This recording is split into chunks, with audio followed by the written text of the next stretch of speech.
Happy Bitcoin Wednesday, freaks. It's your host, ODELL, here for another Citadel Dispatch, the live show focused on actionable Bitcoin and freedom tech discussion.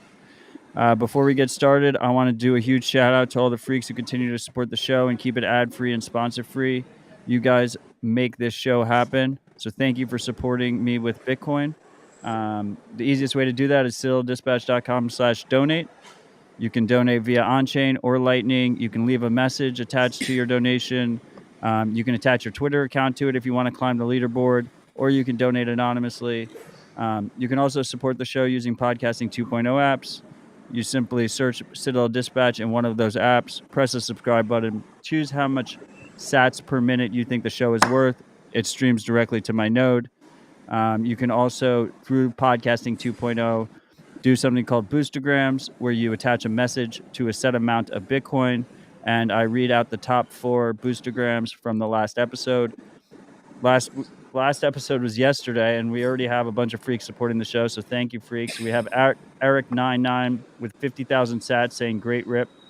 We have @Cypher Hoodlum with 9,420 sats saying, could you include the date of new dispatches when you announce them? Tomorrow morning is very confusing for my time zone. Live rips hit different. Also, when Noster live chat. I always try and include the time zone, usually in UTC as well. So apologies if I missed that somehow, but I will make sure that it happens in the future. We have Ride or Die Freak 8 Mithrandur with 8,888 sats saying V4V, value for value. Thank you, sir. We have @Daniel with 7,777 sats. Thank you for a great discussion. Then we have @Kano with 2,500 sats saying, thank you, ODELL, for always reminding us not your keys, not your coins. You saved this freak Bitcoin from the BlockFi rug pull. Much love. Please, always RHR. So important for the freaks' health. No pressure. Thank you, freaks. You guys are why I do it. You guys are why I come in, week out. People forget. They think this is just a code project. They think this is just a software project. But ultimately, this is a movement of individuals. We all have to stand up together and move forward. Otherwise, nothing will change. With all that said, I want to get right into the show. It's an important one. It's an emergency rip with good friend Ray Youssef from Paxful, the co-founder of Paxful. How's it going, Ray? It's going awesome, brother. It's an honor or pleasure to be here with my fellow freaks. I've always been a freak, and it's hard for us freaks to feel at home, but this is a bit of respite. I'm indulging it, so thank you. Well, yes, thank you for joining us. Unfortunately, it's on somber ground, somber reasons. It appears you guys have shut down Paxful as of yesterday. I don't know where you want to start. I guess just a basic. When did you launch Paxful? It's been years. Yeah, July 15th, 2015. 2015. Wow. Okay. End of an era. So Paxful was a way for people to buy and sell Bitcoin, P2P. From each other. Yes. Yeah, from each other. It was really massive in the emerging markets in the global south. We saw it in Africa and Latin America. There was a lot of usage. And you made the difficult decision of shutting it down yesterday. So where do you want to start on this? Well, first, as somber as the news is, brother, you can see the smile on my face. I feel great, actually. I feel like a huge weight has been lifted off my shoulders personally. And there's a lot of reasons for that. So first off, Paxful was awesome. It's a great experiment. It did 2 things. Number one, and the biggest thing that it did, was it proved that Bitcoin could be useful for real use cases where people need it most, meaning the global south, Africa, India, Southeast Asia, Latin America, Central Asia, etc. That was huge. In a world where the bulk of the narrative is dominated by speculation and price, Paxful proved that it was purpose over price. So I'm very thankful for Paxful for doing that, and I'm thankful for the people that made Paxful. They're the ones that really did this. I just listened. I watched and I learned, and I gave them what they asked for, and then they built this thing.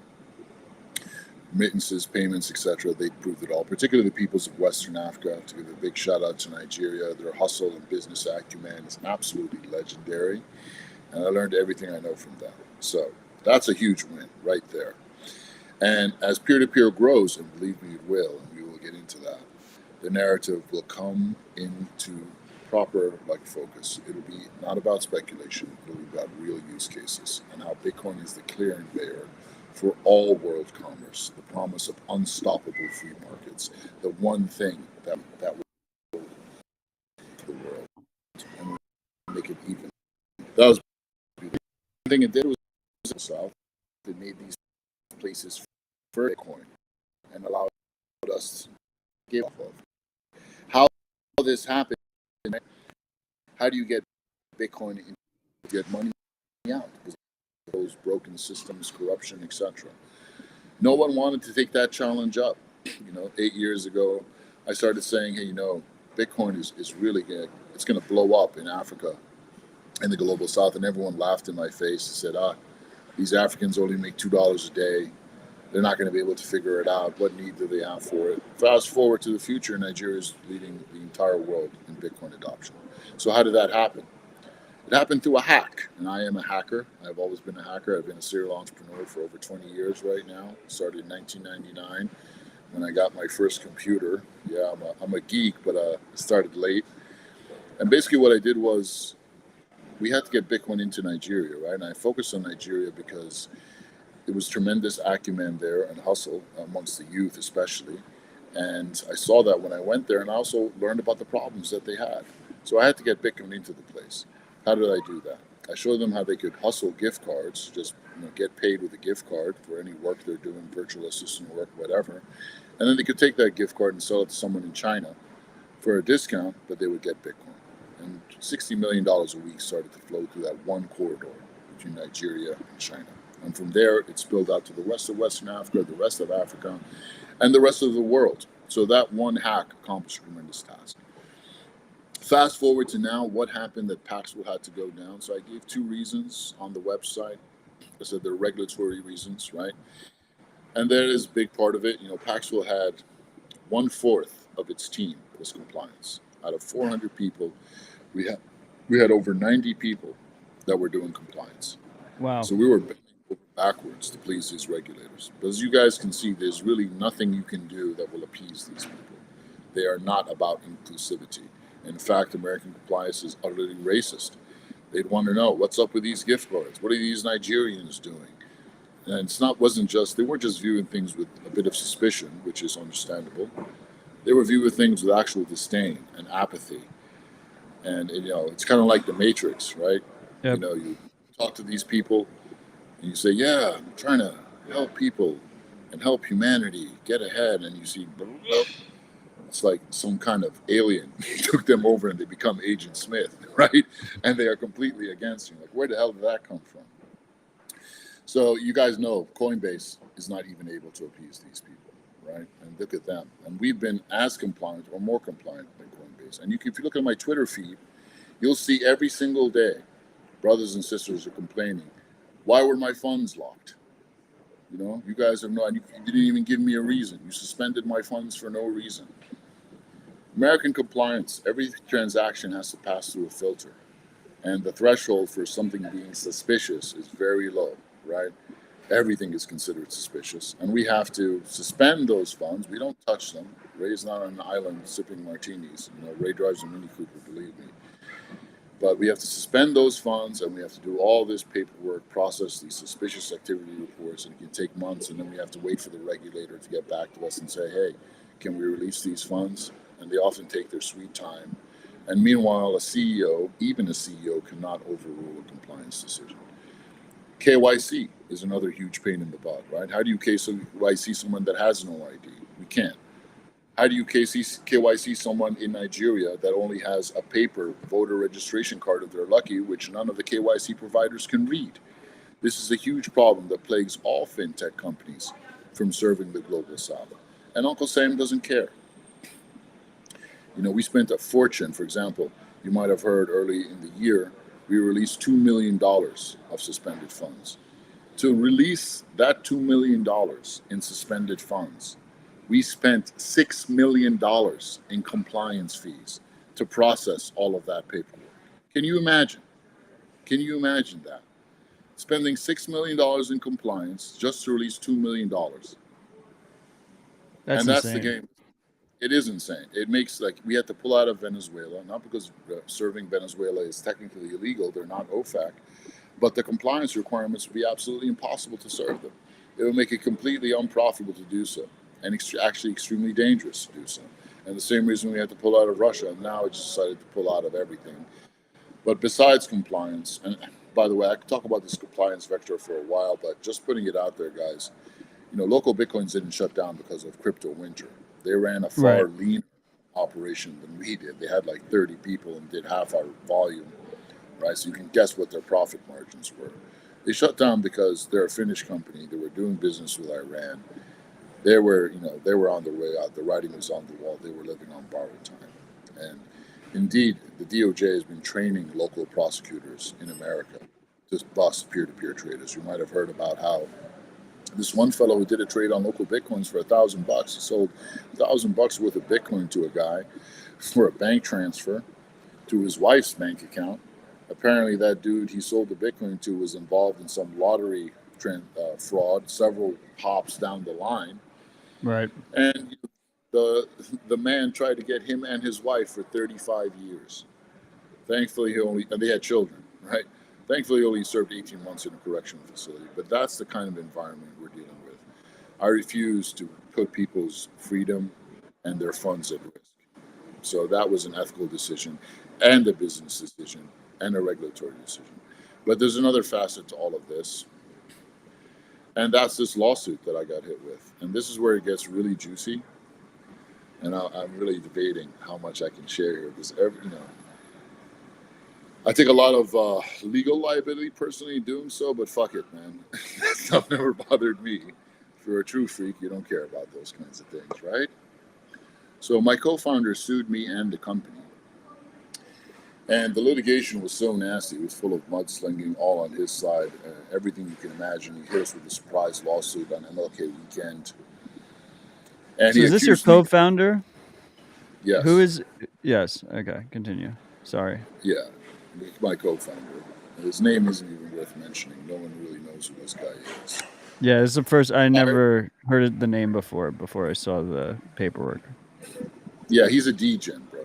Total degen. All this stuff with Celsius, that was all his doing. He tried to get all of these scam tokens on Paxful, and I had to just veto. It's been a constant battle for the past 5 years with this guy. The ideologies just did not merge, So I had to undo all of those mistakes. And it wasn't just that. The guy destroyed our conversions by like 10x, unheralded incompetence. Absolutely insane. And he was fired for that on extremely toxic behavior. And then he got angry because he wasn't getting any more money out of the company. This guy has 2 yachts, sports cars. He's living that kind of life, bottle service. He was a nice guy in the beginning, but then he completely went off the wall. He couldn't handle, success. And he lived a lifestyle that it wasn't congruent with the values of the company or myself. I spend my money on helping people, on giving back. He wasn't about that kind of thing. And so he was fired. He came back and he sued the company. He sued me. He even sued our general counsel, and that he just resigned out of disgust. His litigation was so nasty that all of my chief executives threatened to resign, and in fact, they did. This Friday, we lost all of our chief executives, except for me and one other guy. He even accused me of running a completely fake compliance and engineering operation. He said he said the engineering company was an underwear company, and it was just an embezzlement operation. He said, nothing's going to happen if all these engineers go. Ray is lying. He's actually said this on a board meeting. And so he had no engineers, no compliance people, no security personnel, no chief operating staff. And it wasn't more than 24 hours that passed on the weekend before our wallet went down. And I had to hold another emergency board meeting because I'm sitting there with no staff to run a company like this. And I couldn't legally shut it down at that point or even say anything because there was a status quo injunctive relief by the courts where I couldn't do that. So I held an emergency board meeting and I said, look, no one can get their money right now. Deposits, withdrawals aren't working. We have an emergency situation here. All our engineers quit and they didn't even want to work with us anymore after you dragged their name through the mud. And finally he abdicated. He said, okay, yeah, please do whatever you can. And I had to scramble and beg our engineers to come back in whatever capacity I could. I paid them out of my own pocket, offered to pay them double to come back and rectify the situation. If you look at my timeline right now, there's still people's send outs that are being delayed by up to 24 hours. I haven't slept for 36 hours trying to get everyone's money out of pass through this pipe. This is major clogs right now. But this is the situation he put us in. And I told the board, hey, there's no way we can continue to run an operation like this. It's not ethical. All we need to do is secure our wallet, make sure everyone can get their funds out, and suspend operations. It is a criminal act to be running a company when we cannot secure the integrity and security of the system. And he advocated, and I managed to do this. I still took legal risks to do this, but it was done, thankfully. And the story gets really juicy, guys. He's gone to the press, and he wants my side of the story. So you're going to be seeing some crazy stuff come out. But basically, I've been fighting a war to keep everyone's money safe. And this is what I had to do. And it's a huge blow to lose Paxful. But honestly, I couldn't feel better. And I think the future is going to be very bright, guys. And I'm happy to tell you what's next. But first, before I continue monologuing again for another 30 minutes, maybe you got some questions. Well, we have a lot to unpack here. Definitely appreciate the transparency. So, I mean, there's a couple people in the comments that have funds that were apparently frozen in compliance reasons over the last 6 months, 7 Yeah. months. What can they expect in terms of getting their funds back?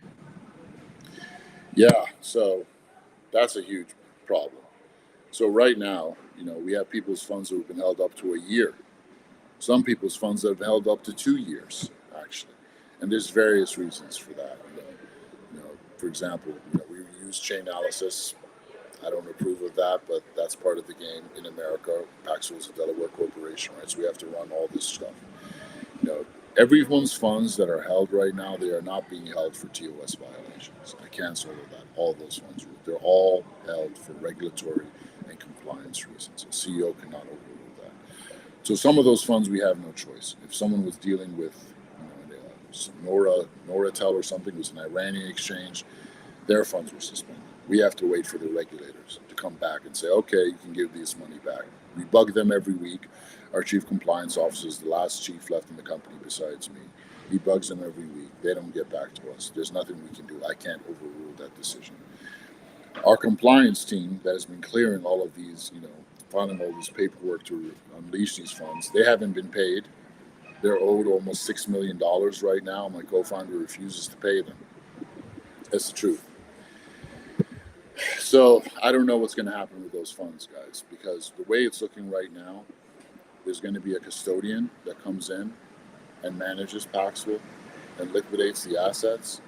But my hard line there is that no matter what, the wallet has to stay up. And I've cut these referral deals with other companies where we can monetize the outgoing traffic and get passive revenue to Paxful solely for the purpose of keeping our wallet and website up so everyone can extract their funds. And that's why I've been preaching self-custody for so long, because I knew this day was imminent. So that's my situation.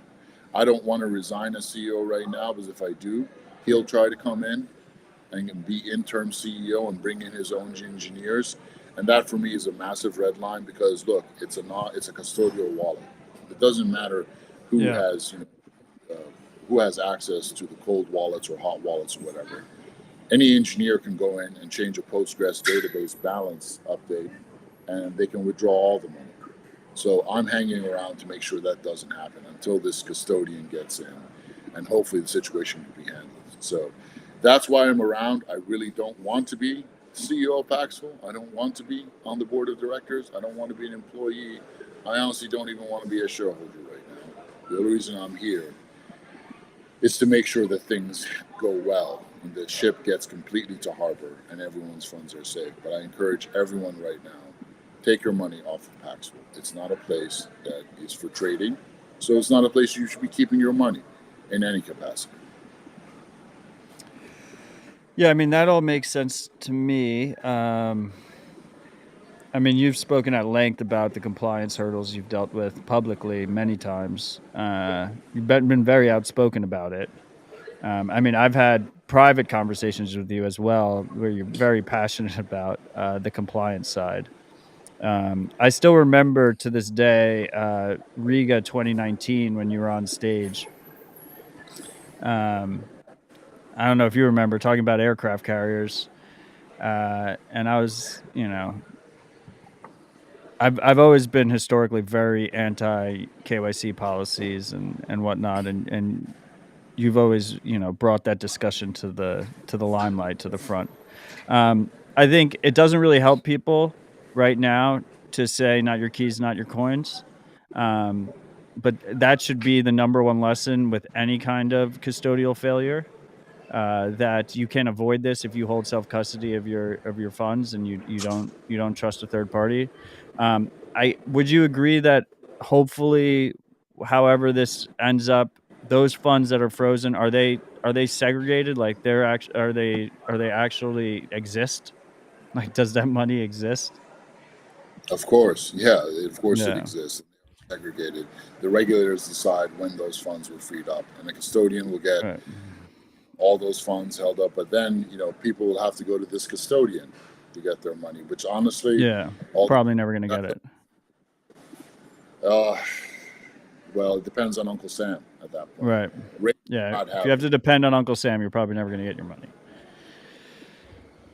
Yeah, I mean, look, I've made it. Yeah, I'm just being that's for straight. yeah. So am I, bro, and you're probably right, especially because a lot of these people are not Americans, Yep. right? That's the big part. These people are Africans. They're Indians, etc. They're from the global South. I see a lot of people here messaging, and they don't believe anything I'm saying. But it's the truth, guys. A CEO cannot overrule a compliance decision. Otherwise, I go to jail. I can't just say to unlock these funds. I would love to do that, but I can't. We unlocked $2 million of funds at the beginning of the year. That took a tremendous effort. That's $6 million in compliance costs that could have gone in my pocket, but it didn't. So that's all I can say. If you don't believe me, I'm sorry, but that's all I have. Um, so there's a couple of things to unpack here. Well, first of all, before all of this went down, you guys announced that you were refunding people that lost money on Paxful Earn, which I guess use Celsius on the back end. Yeah, Did that still proceed? Like that still happened? yeah, absolutely. Everyone got their money. Yes, it was 8.8 bitcoins. It was all credited to their Paxful wallets. They've withdrawn the funds. That happened. Yes. Got it. So is this was more of this internal politics situation that shut down Paxful more than on the compliance side. Am I correct in that? Like that it is. I mean, because when I first saw the news, I thought maybe it was more of um, a regulatory attack on Bitcoin and trying to shutter on ramps and off ramps. But this seems like it's more like it was a stewing internal conflict that kind of finally hit its Yeah. tipping point. Yeah, the stewing internal conflict has been going on for the past 3 to 5 years, actually. But in November, me and my co founder actually agreed that we had to divest from risky markets because that's the advice we got from all of our compliance people, our legal counsel, everything. So we agreed we divest from gift cards and risky markets like Nigeria, China, and India. And because that would destroy our bottom line, that's where most of our revenue came from. We agreed to dissolve the company and end things on a note gracefully and to dissolve by March. But then what happened? He came back and he sued me because he realized if we did that, he wouldn't get his 9-figure exit. And it's even in his court filings. They Right. believe the company would be a lot less valuable, which is true. So he sued me because he wanted to renege on his decision of the board. And that's why he made all these crazy accusations against me. And that's why we're here. So we actually made the right decision in November at a board meeting, but he wouldn't get his big payout. So he decided to sue, spend millions in legal costs for himself, for the company, and put the entire operation in danger. That's what he did because he wanted his payout, and it didn't Right. work out for him. We still came to the decision that we had to make, and everything he did actually furthered the action that we took in November, which is quite sad. But we could have had a much more graceful wind down, but we didn't because he was greedy. So, um, yeah, I mean, first of all, to the freaks in the audience in the live chat, by the way, I tried to keep my intro very short on dispatch today because we had a dispatch yesterday, and also because it's an important conversation. So I was just trying to cut as much of the bullshit as possible. But you guys are what makes this show unique. I don't know of any other show that streams the live chat directly into the stream. So I consider you guys the host as well. And I see that a lot of you are frustrated. Um, I want to be very clear. Uh, this is all going to be fought in court. There's going to be it's going to be a long court process. You can, I think you can tell by Ray's face that he's aware of this. So a lot of this stuff will come out, and courts will handle it how courts handle it. But I think it's important that we have an open discussion here now, today, while all of this stuff is going down, and that's what we're doing here. So Ray, I mean, I don't know how to pronounce it, but there's this new app. Is the No One's app? Is that how it's pronounced? Or is the Nunes app? No one's. Some people No say One's. noons, not Yeah. Nunes, not the S. Okay, so the No One's app. I have tons of respect for the three founders that are involved with this. And so there's some kind of agreement there between you and them. I don't really quite understand it. Can you walk us through that? I mean, Yeah, just a referral agreement. So we can't serve these markets. So we gave them a button, and we gave BitNob a button too. We'll be adding some more services there, like Yellow Card, maybe one other, just to monetize the outgoing traffic that we can't earn revenue on. So it brings a passive revenue stream to Paxful, so Paxful can keep its wallet up for another 2 years.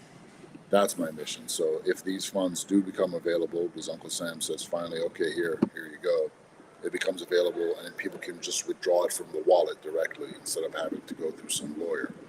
That's what I'm trying to do with this movie. right, because when we see stuff like Mount Gox and all that stuff happen, it's like, what, it's been like, I mean, it's not funny, but it's been almost a decade and people still haven't gotten their money, right? So I guess that's what you're trying to avoid in that regard. Yeah, exactly. And so all the held funds on Paxful, I think it's about $900,000. That's how much money is still left held on Paxful in these accounts. So it's not like it's a lot of money, clearly, but it's not it's not hundreds of millions of dollars or anything like that. Right. So, I mean, so a mutual friend, Youssef, is one of the founders of No One's. He's a founder of Built with Bitcoin, a massive Bitcoin charity that you have supported heavily. I believe Bernard Perra, who's a good friend of mine, is also part of the founding team, and also Nicholas Gregory from Commerce Block Mercury Wallet. Those are three guys that I have tons of respect for. So Me I was too. actually really excited when I saw the announcement for their app yesterday. It seems to try and fill a similar role that Paxful filled, which is this idea of a marketplace for the global South where they can exchange between each other. How does that trend? But is like, am I correct in that trade history and all this other stuff carries over between the two apps? Like, how is that?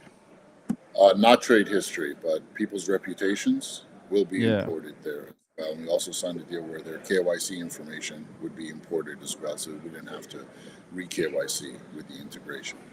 So that's all. They can just continue trading there. But No One's is a lot more than just a peer to peer marketplace. It's also a messenger. In fact, it's primarily a messenger. So it's a global super app. It's a super app for the global South. That's really what it is. Think WeChat, but for Africa, India, China, Latin America, the 6 Cool. billion considered no ones by the world, right? But the no ones can join together and become someone's.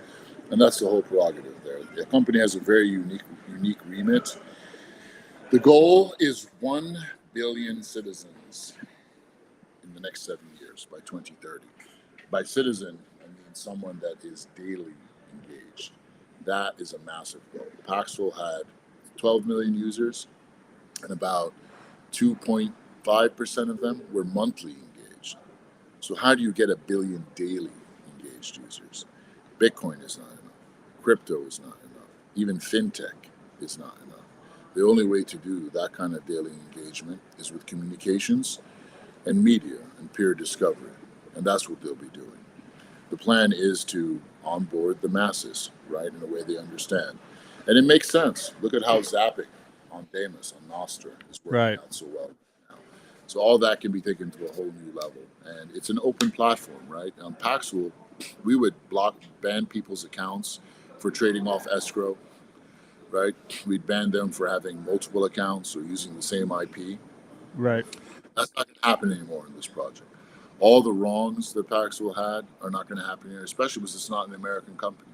So there won't be any of this bullshit Where's it suspension. based? It's based out of the United Arab Emirates, out of Got Dubai. it. Yeah, so there's not going to be any of these blocking and suspending of accounts anymore because Uncle Sam doesn't like you or how you trade. But it still It's a uses much does it still use a custodial wallet? Yes, it does. It uses custodial wallet, custodial escrow, and the order book is still centralized. Now, here's where it gets interesting, right? And this is the big announcement that I'll be making in a few weeks. Actually, it might drop next week. It's going to be a white paper. It's going to be called the Pax Civ Kit. The Civ Kit, meaning Civilization Kit, is the next level on top of Bitcoin. There's no token. The token is Bitcoin. And it's basically the next level after Bitcoin because I don't consider the Bitcoin project complete unless we have a way for unstoppable free markets where Yep. everyone can have their own decentralized, unstoppable Paxful. This white paper will be dropping next week, God willing. It's being worked on by a bunch of geniuses. Nicholas Gregory has, a team of absolutely brilliant young masterminds on this. One of them is considered the Satoshi of Lightning. And the premise is it'll be released in three phases. Phase one will be the marketplace, and it's built on top of Nostr, meaning the order book is just on a Nostr relay using a certain protocol. And if anyone can start up their own Nostr relay, and they can have whatever offers they want. They can have offers for gift cards or bank transfers like Paxful or Binance P2P. They can sell goods or services. They can sell whatever they want on their commodities, anything, and no one can stop it because the liquidity is on their own relay. And if they choose to do a trade with each other from their non-custodial Lightning wallet or any non-custodial Bitcoin wallet, it all happens with Lightning escrow contracts. To be specific, hash time lock contracts or discrete log contracts, so no one ever takes custody of those funds. And essentially, it's an unstoppable free market where anyone can trade anything with anyone else. And so this is separate of No One's app, or is this? This is separate. This is an open source, decentralized toolkit. Right. No one's will be building on top of it, and I hope everyone. They'll be interoperable with it, basically, right? Yeah, they'll be Ideally. building. No one's is just a brand that's being built on top of Bitcoin and this Civ Kit, and I hope everyone will build a brand on top of No One's and Civ Kit. I just had a chat with CZ, and I asked him, hey, when this thing hits, I hope you'll build something on top of this too. I want as much competition as possible in peer to peer. Our only shout right now is peer to peer. The shitcoin casinos and all of that whole dialogue is diminishing. And there is so much room for growth, especially in peer to peer, that we need a toolkit that everyone can build on. And I won't just be releasing, I'm not just supporting the decentralized toolkit, I'll also be building progressive web apps and giving them out open source as well for the front end user experience and also for the marketplace admin as well. So everyone will have every single resource they need to spin off their own unstoppable decentralized marketplace, just like Paxful. That is my legacy right now. Yeah, I mean that all makes sense to me. I mean, most people don't realize with Binance that people think of Binance as centralized exchange. Where they've found real success is the Binance P2P product. It absolutely dominates throughout the global South. And just in general, as we see more crackdowns, as we see more banking relationships get frozen and closed, we're going to move to more P2P world, and we're going to move to more circular economy world where people spend Bitcoin instead of sell Bitcoin, and where they earn Bitcoin instead of buy Bitcoin. That seems very obvious to me. Nostr as an interoperable communication protocol seems like an ideal fit for this kind of market connection behavior, right? Or market making behavior. I could see a lot of different front end services essentially become interoperable behind the scenes using something like this, something like a Peach or a Hodl Hodl or a No One's app, all communicating across each other using Nostr, which was kind of the original vision of TBD out of Block. But Nostr is just out there right now. It's iterating. It's a free and open source project, and we're seeing massive development happen. So maybe it just happens on Nostr instead. This all makes sense to me. Um, yeah, I Yeah, mean we're that's talking really closely interesting. with guys that we're talking closely with the guys at TB Dext, especially about the decentralized IDs with the ION Yeah, framework, and they help us. Look, to be able to do this thing, to put this certificate together, we're going to need bits and pieces from all these different projects, and I'm talking to everyone right now, and we're researching everything, right, to make all this come together. Phase one, the marketplace. Phase two, to be a Lightning wallet that is actually mobile friendly, which is extremely challenging because Lightning is a very chatty protocol. And how does someone on an Android phone in Zambia, you know, right. keep up to date with all of these Lightning nodes all over the world, right? There needs to be Yeah. some architecture in between that is still decentralized, and maybe it's not custodial, self custody 100% of the time, but just enough that this system can actually work, right? So it's a Lightning wallet that is mobile friendly, plus decentralized IDs. This is important. Look, people complain about KYC all the time, Yep. but we have to make a distinction between KYC, which is a centralized thing, and identity. Identity is the foundation of banking. If I'm going to sell you some Bitcoin to buy a car or whatever, and you're going to send me some money from your bank account, I might want to know who you are, just in case my bank comes back to me later and says, "Who is this dude?" I want to make sure you're not a drug dealer. I'm going to ask to see your ID. But you don't want to give your ID to some company. But if I ask to see your ID and you want to do a trade with me, maybe you'll show it to me. And that's where decentralized IDs come in very handy. We need KYP, know your peer. So the mission is to replace KYC with KYP. If we have that, then peer-to-peer can truly grow. Because peer-to-peer is an essential part of identity. At Paxful, we're a centralized service. We have to KYC everyone. Right. Sometimes within a trade, traders will ask to see each other's KYC as well. That part is good. The centralized part is not. Well, this is why it's important that the reputation carries over to no one's, right? Because the reputation, like KYC, fuck KYC, in my opinion. KYC is a tool of control and surveillance, but Yeah. reputation is essential in free markets because you need to know if the counterparty that you're interacting with, you're trading with them, like you need to know what their reputation is. Otherwise, they might scam you, right? And that's the dichotomy, that's the dilemma, right? That can be to a degree technically mitigated through different means, whether that's decentralized identifiers, whether that's Nostr pub keys, trade history, that type of thing. But so right, I mean, to me the big issue here is the custodial wallets, right? The custodial wallets represent a Yeah. central point of failure. um They represent a central point of failure. They're obviously where the pressure happens in terms of any kind of regulatory pressures. They're the issues where we have right now, like we see the people in the comments saying that their funds are frozen and they want to withdraw their money and they don't know why, and it's completely opaque and they have no fucking clue what's going on. That all stems from custodial wallets.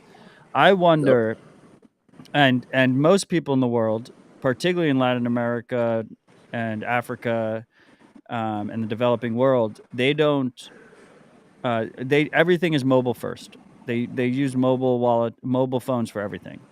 Lightning is not quite there yet on the mobile side, and I wonder if really it should be different flavors of multisig, like different flavors of on-chain multisig. And I really should be having this conversation with Youssef or Bernard or the guys at No One's, but I haven't talked to them yet.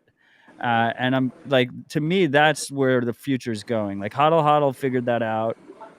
Peach figured that out. Like multi-sig, non-custodial, um, kind of escrow situations where you have 2 of 3 multi-sig. What the centralized party holds one of the keys. Would you agree with me on that, or like? Yes, we need to have non-custodial wallets, and they need to be easy to use. That's it. However, which way make it easy to use Right. is the key. Because look, the truth, running Paxful, less than 5% of the user base even uses 2FA. Yep. Let that sink in for a moment, right?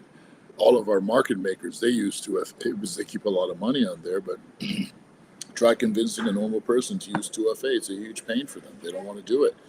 And in fact, so many of them, it just keeping their fund safe is extremely difficult because they use the same password for their Paxful wallet as they use for their email or every other Yeah. website that they e-commerce site in Africa, right? And like literally every single website or service in the global south has been hacked, its database has been leaked, and that's where all these credential polling attacks come in every single day.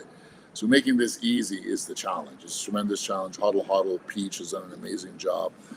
I hope that no ones will adopt this and do even better, especially with the Yeah. Civ kit. Yeah, that makes sense to me. These are hard problems. These are hard problems people don't realize. I don't think people really appreciate like the actual problems people have on the ground, which is, um, like you said, like you can't even assume someone's going to have a secure password. Like if you make that assumption, you're going to have a bad time. So, I mean, we have more questions in the chat about these frozen Yeah, funds. let me Um, answer some of them here. One yeah, guy here, he said, Delicious Deli. Where do we get more detail why the U.S. government froze the account? Do you provide subpoena? The answer is you don't. Because according to American compliance, we're not even allowed to tell you why we froze your account, right? That could be considered us warning you. yep, So you get all these robotic responses from support because that's all we can say. And people ask me what happens. All I can say is a CEO cannot overrule a compliance decision. I can't even really tell them that they were frozen because of compliance, because then they're going to get some, it could be considered warning them. The truth yep, is, people might have received a Bitcoin transfer from someone that got some money from someone that got some money from someone that bought some weed on on the dark web, last week, and because of right, that, Chainalysis sends us a warning, right? And because Chainalysis sends us a warning, oh, this guy was connected to this guy that was connected to this cluster 5 hops down the line. According to our compliance policy, we have to freeze those funds, and we can't even tell you why. Does that sound fair to you? That's the reality. That's the reality. And you want to blame me and you say I'm running off with your money? I'm not. I'm not running off with any money, man. I'm driving a Mini Cooper over here, bro. I sit in a restaurant over here and do my work. I'm not a criminal. I understand why people are mad. And honestly, that's one of the reasons why I feel so good right now is I don't have to deal with this bullshit anymore of Uncle Sam not even allowing me to communicate like a human being with our customers. And these aren't people, these aren't billionaires whose funds are being locked up. These are people that it might be their whole life savings. yep, That's just one of the reasons. I'll go into another reason. A lot of people that made mistakes.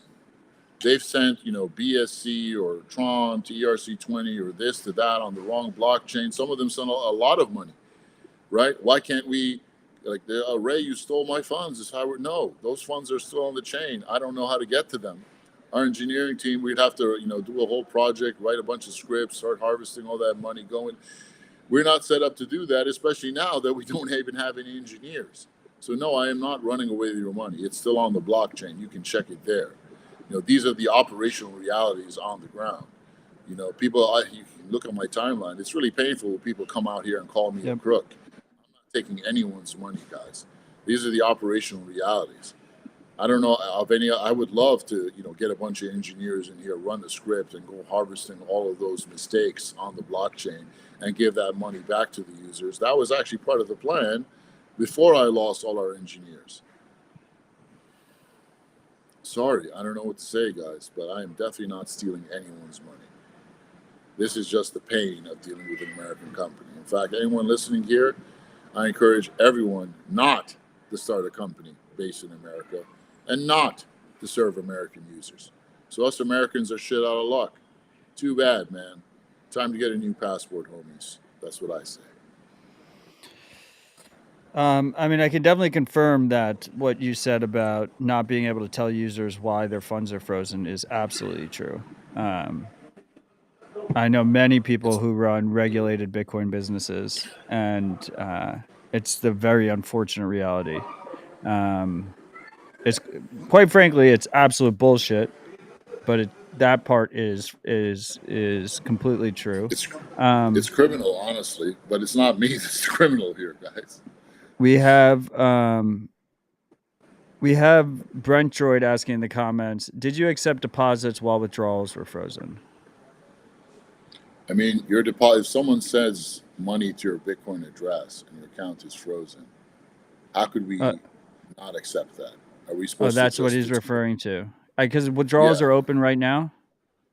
yeah. Withdrawals are open right now if your account is not frozen, but your Bitcoin address is still there. If someone sends money there, what are we supposed to do with that exactly? It gets credited to your account. Is it supposed to route somewhere else? Yeah, no, you can't do that. And the Bitcoin protocol doesn't let you do it. It's a push system. If someone has your Yeah, I Bitcoin don't. address, they can send Bitcoin to it no matter what. Yeah, exactly. What am I supposed to do there? I mean, yeah, maybe we could. I mean, yeah, if their account is frozen, someone sends money there. Where is it supposed to go instead? Right. Just send it back to the account that sent it to it. Is that even? I mean, we don't even know the account that it came from, right? Technically, right? So, Well, you know the Bitcoin address that it came from, but it could have come from like an exchange or something, and that's not even the user's it, Bitcoin address. So exactly. So, what are we supposed to do there? Exactly. Destroy that address, and then where does it go? I don't know. right. These are all operational challenges on the ground, guys. If you can figure out these problems, please do let me know. Let me be fully transparent about even more problems. If you go onto my Twitter timeline right now, you'll go on there and see all these people screaming that they got ripped. That means they came with a gift card Yep. and they tried to sell this gift card to someone, usually someone in China. And that guy was like, "Yeah, man, sorry, the gift card's no good, bro. Cancel the trade." But the gift card was good. But how do we prove that the gift who was right and wrong in that situation? Because Yep. 98% of gift card programs in the world are run by two sketchy American companies, Blackhawk and Income, and their ledger is not public. We've tried our best to try to get that. So how do we know which side is telling the truth? Especially if the guy with the gift card is brand new and the guy who's buying the gift card for Bitcoin has 10,000 trades. Well, a lot of these, Chinese vendors, I hate to say, they do something called brushing where they'll do 1,000 trades a day, and 5 or 10 of them they'll just selectively scan. And how do we know who's right and wrong? It's a huge problem, and we've been trying our best to stop it. We wanted to get out of the gift card business to do that, but the gift card business has been tremendously successful in onboarding people without bank accounts to Bitcoin. So what are we to do in that case? Cancel gift cards? Well, we came to that agreement in November, but then I got sued because it was too lucrative, and my co-founder wanted to keep that money. So here I Right. am online accusing, hey, Ray, your moderators robbed me, Ray. They're in cahoots with the Chinese. That's not the case, believe me. But I still get accused of being a criminal, which is why I feel great right now that all this is stopping because people aren't coming at me and calling me a scammer. Because I'm not. I'm the only guy in this space that's not a scammer, guys. And I'm trying to do the hard work that no one else, no bank in the world would touch. And it is messy. And I'm trying my best to do right here. Even if you don't like me, if you don't like my haircut, you don't like whatever about me, you don't like my face, at least respect that it is fucking messy, hard work to try to do this. And I have been taking the hits for 8 years to try to make this happen. I'm not trying to get anyone to feel sorry for me. Believe me, it's an honor and a privilege to be able to do what I do. But there are punches you have to take, and I take them every single day. You can go onto my Twitter timeline and see that. No, look, I mean it's objectively messy as fuck, specifically on the fiat side. As far as I'm concerned, Bitcoin fixes this. Most of the issues, it's the fiat system is broken, and you have to interact with that from Paxful. The reason we're having this conversation is because of years of mutual respect, and also because I mean you could just disappear and not be here right now.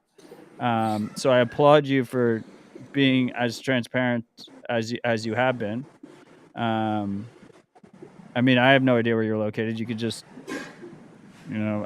we'll see what happens with a lot I'm of in other Dubai right people in the now. space. There you go. And by the way, freaks, to anyone listening to this, there is some background noise on Ray's side. We tried our best. It's an important conversation. He's in a restaurant, so there is a little bit of background noise. I'm not an audio producer. I do all this my own self, so I'll try and clean it up as best as possible. But it's an important conversation, regardless. Um, the gift card side is a complete cluster. Like, there's no way to verify if a gift card is spent or when it's spent. There's no way to easily trade those things. So that also does not surprise me at all, with what you're saying. I mean, and so basically, what you're explaining with the brushing is the way to avoid that is as a reputation system. So the smart scammers realized as long as they do like 95% of their trades honestly, they can get a 5% bump by scamming that 5%, and the reputation system can't protect against that because it looks like they're just a fantastic trade partner, right? Yeah, and I want to talk about the reputation system because this is really exciting. But first, one of these comments, bro, was absolutely savage. No, they will not. You are a schemer who schemed honest Americans, citizens, to finance war against America. Bro, that's a little rough right there, man. What the hell? Oh, we got some real characters here, bro. Okay, so yeah, I won't answer that part, but about reputation, I don't know what to say. About reputation, that's huge. So let's look at that, guys. And the reason I bring that up is because Paxful has a reputation system which is very valuable. People sell Paxful accounts on the dark web because it's worth money, right? Sometimes they'll do it just so they can start up, with an account that has some reputation and they can do good business. Sometimes people buy it to exit scam, but regardless, reputation is very valuable. So here's what really makes it amazing. With this Civ kit, when it comes out, right, we have the actual genesis for a true credit score, right? It's based on your reputation, which is calculated algorithmically by how many trades you do through a web of trust with other people that do a lot of trades, right? You can start giving people a credit score, right? So someone in Africa, in India, in Latin America, wherever, that does good business can have a high reputation, and you can use that to basically give them a credit line, right? And then once you solve that problem, it's a simple matter for people to create pools. Wherever here's the Kenyan agricultural pool, or the Nigerian fintech pool, or the Zambian, whatever it is, telco pool. People can put money in there. People can withdraw money from that based on their credit line, and there'll be a certain interest rate payment, right? You can even extend it out further. Perhaps with this Civ kit, we could solve this problem of these, private ledgers, right, of gift cards, and we could let anyone issue their own gift card, right? So any mom and pop shop could issue their own gift card, which is essentially an IOU, right? Yep. And it'd be public. It could be in a public market as well. So they're not redeeming their gift cards. The value of it will go down. They could sell $100 gift card for a 50% discount, and that essentially sets their interest rate. And a reputation score makes that all possible. That's the beauty here, and that could be phase 3 of this Civ kit. I really want people to rally around this thing because it is actually possible right now. We can solve every single problem. We know where all the incentivization, accesses are. We know how, we know how to bring in oracles in the right way. Because if you think about it, every KYC provider is an oracle. Every dispute moderator is an oracle as well, right? If you want Right. to have decentralized dispute moderators, you, Matt, could be a dispute moderator. You could say, hey, I'll moderate your dispute, and I'll take 20 basis points for doing so. And that could be a way you could earn money. 0.2%. 20 basis points, not bad. I pay. Yeah. So there's a way to solve every single problem. And that's exciting. Well, no, I mean, I think the fiat side is fucked. Personally, Ray. I think it's important that it's important that people try and, you know, provide tools and services like you did for so many years to allow people to basically exit the fiat system into Bitcoin. But I mean, I don't think there's any fixing the fiat side of the equation. Like that's the issue. The issue is the dollars, the naira, the yuan. It's that side. Because Bitcoin allows you to have trust minimized commerce. Like the Bitcoin side works really well. It does. The escrow is flawless. It's the payment methods that are a problem, and every single Yeah. payment method has its own idiosyncrasies, right? Whether it's M-Pesa or PayPal. And the beautiful thing about a free market is you'll see the market price in the risk. For example, if you want to buy Bitcoin for PayPal, like one fellow here, Master Yang, he'll charge you 30% or more. And that's Right. because he knows chargeback risk, which he has gotten good at handling. And that's the beauty of a free market. Once we have an unstoppable free market, that's when everything changes. Everyone can trade with everyone for everything. You know, people from an OFAC country can trade with people from another OFAC country. People from America can trade with people from Venezuela, and no one can stop it. Can you imagine the trillions that will be created in value? Look at Africa and India. 3 billion people between them. 2/3 of them are young. That's 2 billion young people. More than half of them, that's over 1 billion people, are unemployed. Why are they unemployed? Because their governments cannot create money to match the amount of potential work that can be done. Because if they do that, you know, the man, quote unquote, the central bankers will say, hey, boy, you can't do that, slow down. You got to borrow our money at interest. You can't make your money. Otherwise, we'll make your whole country and you a hell of a lot poorer. And that's what Right. happens. All of these economies are strangled. They're all in a deflationary environment because you have all this potential work waiting to be done, but there's no currency, like real currency, honest money to make it happen. And that's why we have to get Bitcoin into these economies. That has proven a challenge, but peer-to-peer has already solved that challenge to a light extent and shown us the light at the end of the tunnel here. We don't have that much more to go. Yeah, this makes sense. I know we're aligned on this. Right. I mean, I hope you don't think Someone said we need Satoshi to come back.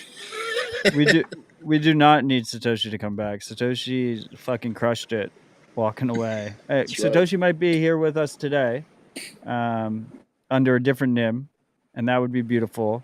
But I do not want Satoshi to come back as Satoshi. The beauty of the project is that it's not controlled by any individual or entity. So even if Satoshi came back, they would have no power. Get sued by Craig Wright immediately. Yeah, and have like 1 million fucking missiles pointed at him too. So, I mean, this should be the opposite lesson, in my opinion. This should be another lesson that we've learned over the last fucking year, that centralized third parties are security holes. This is a massive vulnerability of our society's institutions in general, and it spills over into Bitcoin. Because that's the natural way things work. Of course, we're going to have certain centralized third parties, because that's you know how companies are formed. That's how projects are formed naturally. But we need to see more distributed alternatives, and that's why, I mean, the Nostr thing is super fascinating to me. That makes sense. That's the complete future. But I think ultimately, like, we just go to a circular economy. Like, ultimately, it's, you know, a Nigerian developer is helping me on my website or my project or something, and I'm paying him in Bitcoin. And there's no gift cards involved. These are all stopgaps. All this shit is stopgaps. Important stopgaps for a lot of people around the world, but stopgaps nonetheless, and in the path to hyper Bitcoinization, the path to a Bitcoin standard. Ray, you look like you want to say something. You have something you want to say? Don't get me started, brother. I'll monologue for a whole half hour, bro. I'm ready, I know, bro. I I know. need help. So I'm Ray, actually like, help, yeah. bro. I need minds, brother. Well, I Balls. mean, yeah, I mean, let us know how like what we can do to help. I do appreciate that the withdrawals are open. Yeah, and by the way, Obviously, guys, if there's some yeah. delays with withdrawals, they're being worked on right now. Just everyone started taking out their money at once, and the Yeah, because Paxful you told them database. to. Yeah, I told them that it got overloaded. So we had no engineers, but I promise you, look, I have not slept. This is being taken care of right now. We had some major wallet issues the week before too with Bitco. This time it's not their fault; it's our fault. But I promise you, all the money is there. With Again, they do Bitco? have. That was last week. We had an issue with Bitco where they helped us, but this week it's not them. It's all our side. Actually, it's all internal Does with our data. is Bitco? How is Bitco involved in the wallets?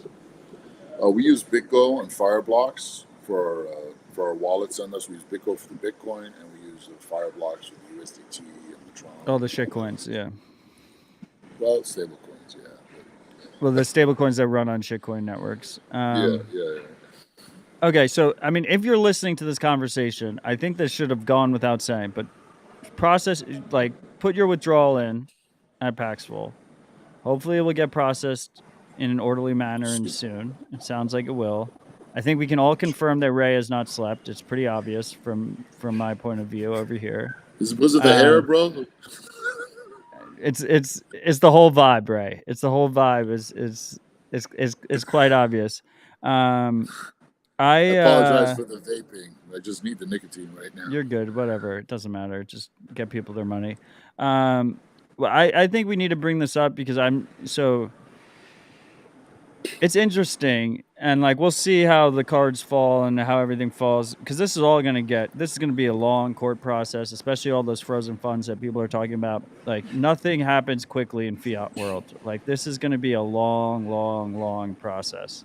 Um, but one thing I've noticed, and it's very common on the internet in our social media age, is that as soon as there's a little bit of sign of weakness, there's a lot of calls to cancel individuals and take down individuals, and maybe slander is the wrong word, but go after their reputations, which is let's be honest. Like at the end of the day, time is scarce.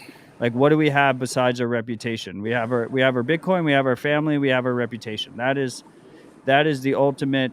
Uh, that is the ultimate quantification or way to quantify someone's existence in this world is their reputation. And what I've seen recently is there's this article that is floating around about you in Miami. I think it's 2015, 2016. And I think an AR-15 was involved. Uh, you're on a balcony with an AR-15 or something like that. Do you want to talk about this, or am I out of line asking you this question? No, but you just opened up a whole can of worms, so now you're gonna get it, brother. So get ready, bro. Set aside 15 minutes. Let's fucking go. All right, so it was me and three other guys that worked for Paxful. One of them was my co-founder. One of them was our CTO, and I was sitting there in, uh, in an apartment we rented an Airbnb on Collins Avenue in Miami, and I was sitting there reading the science book, Man or Matter by Ernest Blair's. I was having a real powerful moment, and all of a sudden I hear snipers in position. I'm like, what? Someone playing a joke or something? Some kid with a walkie-talkie? I look around like, I forget about it. And then all of a sudden, I go back to reading my book, and then I hear a knock at the door. It wasn't a knock, actually. It was just a yell. Police, open the door. I'm like, oh, man, what's going on? I was actually in my underwear, and I was wearing these little briefs, American flag briefs. So I get up, and I'm like, okay, I don't think that was a joke. So I get up real slowly, I put down my book, and I say, I'm walking towards the door. So I walk towards the door, my hands are up, because I thought there actually were snipers in position, and yes, there were snipers in position. I open the door with one hand with my hand up, and I announce I'm opening the door. And what do I see? I see a guy standing in front of me with a SWAT team cap and a gun pointed right in my face. And he screams, "Get down!" I'm like, "Yes, sir." And I get down as slowly as I can with my hands above my head. I'm basically naked here, except for my little Captain America Speedos. So I get down, they rush in, start kicking me while I'm down, which I thought was quite funny. I was like, wow, this is actually fucking happening. Then they zip tie me and make me crawl on my belly outside. outside the apartment. And I scream the whole time. I tell them, hey, there's just a bunch of nerds in here. They're asleep. And I yell out to the guys. They were asleep in the other room, the three of them. Come out carefully. I was worried about them because I was in a very dangerous situation over there. Because you have to understand, when that I opened the door and that first guy was staring me right in the eyes with the gun. He had a gun pointed right to me, and that was scary. Yep. But what was really scary was the look he gave me. He was looking at me with fear in his eyes. When a man is pointing a gun in your face and he's afraid, that's a very scary situation to be in. I've had guns pointed at me before. When someone is scared of pointing a gun at you, you're going to get shot. So thankfully, thanks be to God, it did not. Everyone else came quietly. They searched the apartment. They found a legally purchased AR-15, which was purchased because me and these guys were going. We did a road trip across America, starting in Las Vegas, all the way down to Miami. We went to shooting ranges all around the United States, just shooting guns. Right.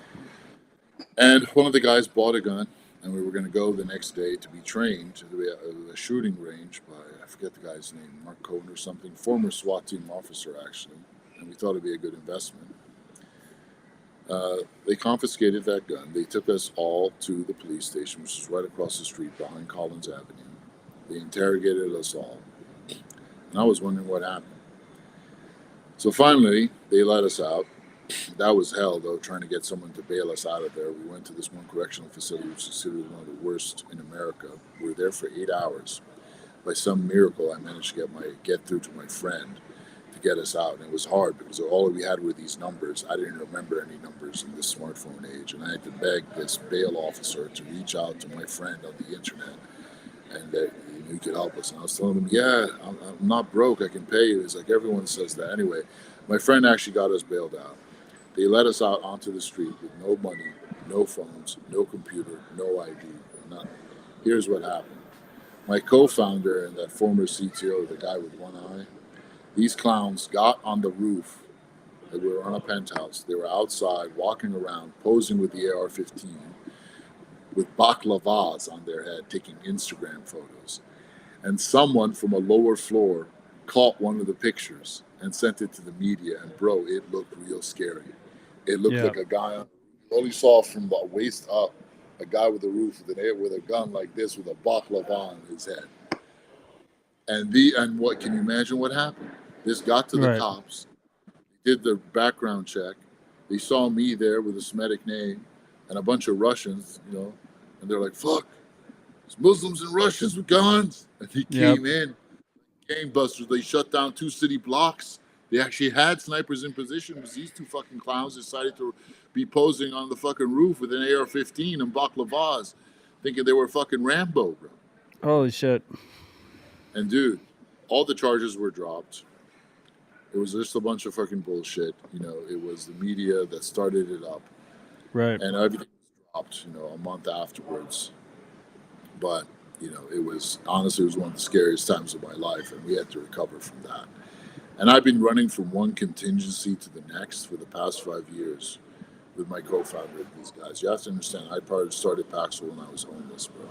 I had a really hard journey up until then. I'm actually writing a book about it all. And, I took the talent that I could find, and these guys were some jokers. They did stupid shit. Right. But thanks be to God, we managed to actually recover from that. So that's just one story, bro. There's other stories like that, which are, even crazier, honestly, the shit that I had to deal with. And that's why I feel so free right now, because I don't have to deal with any of this bullshit. I feel like a huge weight has been lifted off my shoulders. I remember one of the Reddit posts when this thing happened, and one of them was so funny. It's like, these guys are living the life and living the American dream. They're heroes. That wasn't the case, but there you go, bro. That was the Miami Gate incident. And by the way, the police, after that incident, they were referring to me as Captain America in the police station. Because the underwear. There's actually a video of me walking out with the Speedos, and I had a six-pack there too, man. I was looking real good. There you go, man. You just got it. Is that video on the internet? I can't hear you. I said, is that video on the internet? I don't know. Can't hear me? Sorry, I don't think that video's on there. I can try to find it. I mean, it's just a question. Okay, well, thank you for going into that. I mean, that there was something in that news article about drugs as well, but they dismissed the whole case. Sounds like. Yeah, they did. They dropped all charges and everything. I did have some hash on me, which I illegally bought from Boulder, Colorado, Right. and some gummy bears. Fair enough. Okay. Well, thank you for the transparency on that. I mean, that I had never seen that story until yesterday when all this stuff was already going down. Yeah. I mean, this has been a great conversation. I appreciate you coming on. Is there anything else you want to touch on? I mean, you said there's other stories. You want to tell us any other stories or? I don't want to tell you any more stories about these idiots. They're just a bunch of crap, man. I mean, look, bro, you got to understand, my co-founder was a fucking moron, and everyone tried to play him against me, and I've been fighting this internal fucking Cersei-like Game of Thrones for the past 2 years, and for me, So that's extremely draining. You know, I'm a this real co-founder you talk about, in the Miami situation, that's the co-founder that's suing you right now, right? Is the same guy? Yep, same It's guy. like Andy something, right? You I don't don't want me even to want say to his say his name. name. It's Arthur Okay. Shalom. But He we'll doesn't deserve the shout out. He's just a degen. You know, oh yeah, I got his name wrong. I just checked. I said his name wrong. Okay, well, I appreciate you coming on.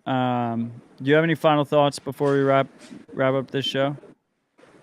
Yeah, brothers. You can see by the look on my face, I'm extremely happy right now. Yeah, the only real bummer here is that I still have to stay as the CEO of Paxful just to make sure everything is secure and locked down. I would love to just quit now, but there are customer funds in play. Those frozen accounts are the only thing that I haven't really figured out right now. We've made these 7 buckets, and none of them we can really release. But I'm working with our compliance officer to try to do what we can. But we have no compliance resources because he refused to pay any of the compliance people to keep working on it. I think it's just $900,000 of frozen funds that are left. There's very little I can do about that in the situation. We're just trying to get a custodian in to do that. So trust me, I'm doing the best I can, guys. But your money is there. I have not touched your money. It is not with me. And I hope that one day those funds will be freed up. There might be a miracle happen, but when it comes to regulators, I don't know. But it's not. That money is not with me. That money is set aside. To accept my sincerest 900,000. apologies. That's how much is frozen right now over there. Yeah, they're like $917,000 in 7 different buckets, ranging from like severe OFAC stuff to Got it. all this stuff to this little chain analysis, shit. But none of it I can really overrule as a CEO of an American company, unfortunately. However, onto the bright side, you can see by the smile on my face that I'm very happy right now. We're in a very special time in human history. Dollar hegemony is on the wane. In fact, it is collapsing before our very eyes. All the BRICS nations are gathering together to unite the global south. Our job in this space is, we've done a great job at hodling, right? That's been a huge defense mechanism and it's been worked very, very well. But now we need to make sure those sats flow, right? Those fats flow among the people. Unstoppable free markets is the promise. It's the reason why the internet, mobile phones, and Bitcoin was created. This is what we need to complete the project. Free trade creates wealth. Can't have free trade without free payments. And once people can discover and share liquidity with each other and trade with each other using the best form of sound money that humanity has, Bitcoin, we will have victory. All the global south, meaning the people, the streets, will come together. Now that the governments are coming together, great, but they don't move fast enough. We can move a lot faster. This SIF kit is coming soon. I will dedicate the rest of my life to be building on top of it. I will be hopefully soon a free agent as a CEO, and I will take a job from any company that is going to be dedicated to building on top of this system and has a heart. Unstoppable free markets is right before our eyes, guys. We don't have much more to go. However, we don't really have much more time either. This window is closing right now, and that's the thing that really bugs me. We don't have much more time, guys. We're in a very special time in human history now, where these small casts of dominant men that rule the world have gotten so vain that they believe they can finally pull this switch and drop this mask of guise tyranny democracy, and they're going to show us their real face. They're going to introduce a system, a matrix where escape isn't just impossible, it's unthinkable. And we have to race ahead of that. And the more wealth we can create through free trade, through unstoppable free markets, all this stuff that we're building, the faster we can move and upend them. So the West would just be a decaying zombie trying to take down the whole world with it, and the rest of the world will be moving forward. It's possible. And it's happening right now, and I'm calling for help. Whoever wants to help me with this, can't do it myself. Help a brother out. I promise you, it'll be a fun ride. Well said at the end there, Ray. Yeah, I mean, I just want to thank you again for joining us. I want to thank all the freaks to joining us in the live audience and who continue to support the show by going to civdispatch.com/donate, where you can support with Bitcoin or using Podcasting 2.0 apps. Ray, to you, I want to say, I wish you luck in this next venture, this next chapter. If you want to come back on Dispatch as a follow-up at some point in the future, let me know. We would love to have you back on. I hope everyone at Paxful, all the customers at Paxful get their money back, including the people that have their accounts frozen. Those frozen accounts is going to take quite a while though. So batten down the hatches. If you're going to get your money back, it's, you got to have Uncle Sam's permission. That lines up and is unfortunate. Yeah. So with all that said, I just want to thank Ray again for joining us and being transparent. I hope he's able to get some sleep at the end of this week.